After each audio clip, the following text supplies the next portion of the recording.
The South African Under-20 rugby team has arrived back in South Africa. They beat six-time champions New Zealand and Italy on Saturday.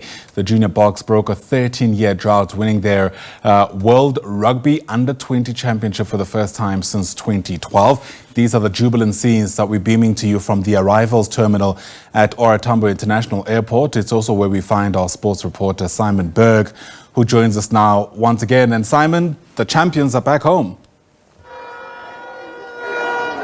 Absolutely, Ayanda, they absolutely are. And I'm just going to grab the SA Rugby President, Mark Alexander, for a quick word. He's the man who ratifies everything and stamps everything and got this team over there, made sure they had everything they needed. Mark Alexander, welcome. Tell us, you must be awfully proud welcoming back world champions again. Yeah, we're very proud of Under-20s, you know. That just shows that the grassroots programs are working. They work very hard, you know. We went into the Sansa competition and the boys were finding their feet. To get them to win this thing took a lot of work. Thanks to Coach Kevin Foote and Riley Norton, who led the team. They really did us proud. I mean, it was 13 years in the making from the last time we won 2012. What structures did you put in place to make sure that South Africa taps into its deep rugby resources? Firstly, we beefed up the coaching. We made sure that the coach who coaches the team is of franchise level type of coach. We did that. We also had other systems. These guys work with the Springbok coaches as well. So the system is working, you know, to be world champions in the senior team, world champions in the sevens, and now the juniors. It's an accolade, and we thank our sponsors. You know, without corporate South Africa, all this would not have been possible. And we appeal to South Africans, please keep on supporting the people that support South African rugby and not those who ambush us. It's a favorite brand of South Africans for sure. A success story from, I think, about 2016 when SA Rugby was in the doldrums, but now he's starting to get the balance sheet right and it's going into the black. Yeah, that's for sure. You know, when we were down in 2016, were real dark days. We put systems in place and we're now reaping the benefit of those systems. And we thank the South Africans who stand behind the team. These players draw a lot of inspiration from the support they get back home, and we thank all the South African supporters, the 60 million odd South Africans, for supporting our boys. Mark Alexander, thank you very much. Awfully proud. That's the SA Rugby President, saying that they put in place a plan, and it was a plan of uniformity, where all the national sports teams under SA Rugby started playing to the same. So they started singing from the same song sheet, and we can hear that from Rassie Erasmus, because he said in a press conference during the weekend in Mbombela that the junior Springboks were playing the exact same game plan as the Springboks were, and that showed on the field. It's a winning mentality, a winning culture. Let's take you to see some of these fans. As you can see, they've shown up. They come out. They're excited to see the next crop of Springboks. Let's have a word with some of them. Ma'am, tell us, you got the South African flag and you're excited. How are you feeling? Happy. Very happy.